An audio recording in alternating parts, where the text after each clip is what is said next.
Hello hi అండి అందరికీ. ఈరోజు నేను టమాటా పచ్చడి చేస్తున్నాను. దానికి నేను అరకిలో టమాటాలు తీసుకున్నానండి. ఒక 10 పచ్చిమిరకాయలు తీసుకున్నాను.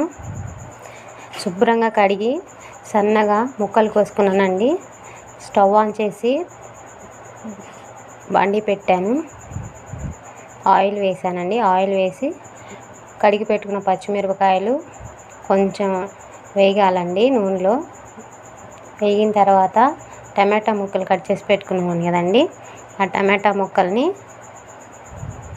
ఆయిల్లో యాడ్ చేస్తున్నాము.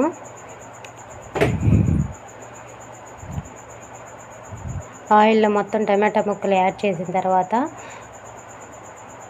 కొంచెం టమాటాలు మగ్గుతాయండి. మగ్గిన తర్వాత చింతపండు, కొంచెం కరివేపాకు వేసుకున్నాను. కొత్తిమీర ఉంటాం కూడా వేసుకోవచ్చండి. మొత్తం ఫ్యాన్ కింద పెట్టి చల్లారనిచ్చానండి. మిక్సీ పట్టడానికి ఉప్పు, జీలకర్ర, చిన్నులపాయలు వేసానండి. చిన్నులపాయ వేసి మిక్సీ పట్టేసాను. ఎంతో టేస్టీగా ఉండే టమాటా పచ్చడి రెడీ.